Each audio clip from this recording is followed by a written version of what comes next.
It was in this very parking lot. Jamie Adams' van was found parked and locked and abandoned on December 9th. It's been too long for family and friends, and that's why tonight they're holding a candlelight vigil for the missing mom of 3. The wildfires were 2 months ago, but folks coming out of these doors tonight tell me they've still got neighbors living in tents. The problem is they say they either don't think that they will qualify for FEMA or they don't even know that FEMA has set up at this church to help. Amanda, here at Oak Cliff, they fared all right. Minor damage to trucks like this one already fixed, but out in Cleveland County, they're still working and paying for trucks to be repaired and hoping they don't get called out in the meantime. Kelly, as you can see, Hayes Elementary is under some major construction, but the school year was going just fine until now. Some bad guys broke in, and they were after this, copper wiring. They also got away with electronics that belonged to the students, but they didn't get away without getting their picture taken first. Car dealerships all along Memorial say they took big hits. Now they're just left to put up plastic and tape and try to keep more weather out. But bottom line, they say when it comes to severe weather in Oklahoma, there's not much they can do. Kelly and Amanda, you can see the problem right back here. That's water and damage from sewage backups. It's still wet and it stinks in here. Not safe for a mom and her 4 little ones. After the family says they got nowhere with the landlord, we stopped by to see what the deal was.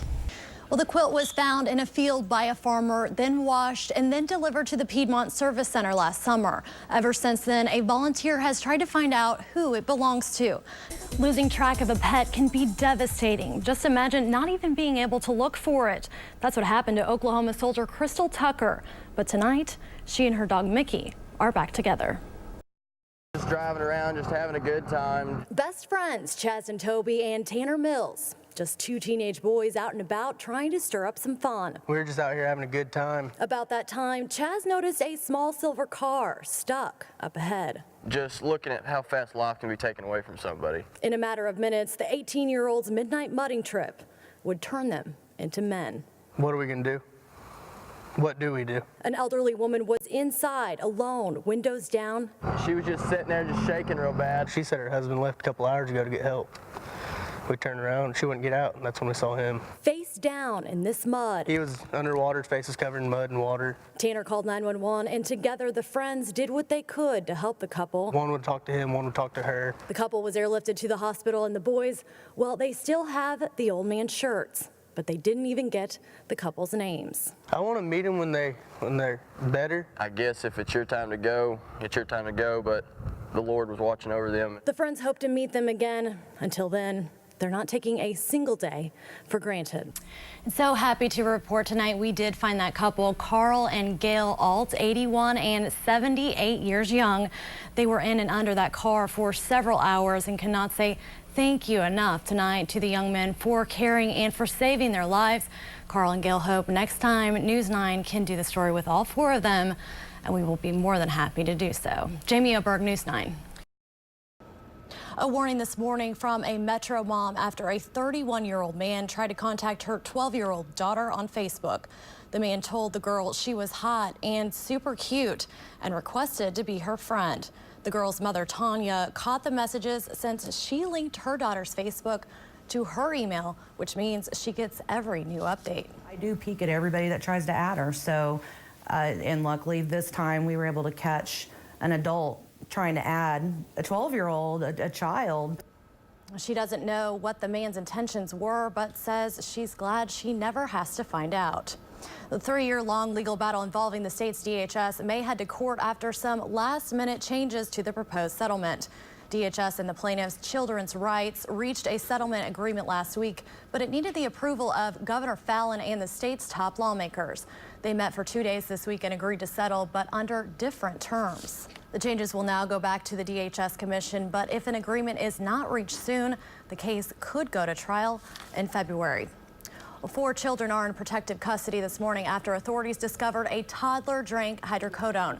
Police say the 2-year-old's father told them the child climbed up on a chair and got a bottle of the drug off the fridge. Officers reported they saw hundreds of roaches crawling on the floors and walls, and roaches on clothing and trash everywhere on the floor.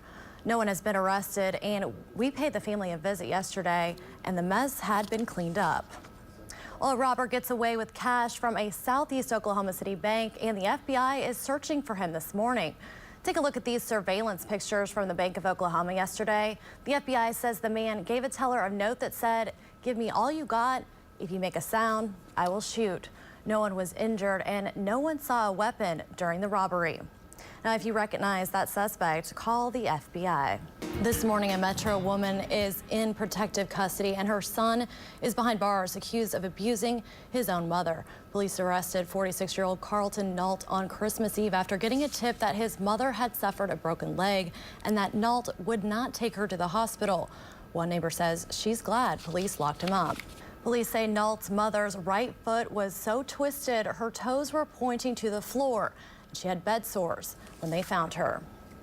Well, 3 men now face charges for an attack on the Douglas High School principal. It happened back in March of 2010. According to court documents, Elijah Muhammad was angered by the way Principal Brian Staples treated his mother, who was the vice principal at the time.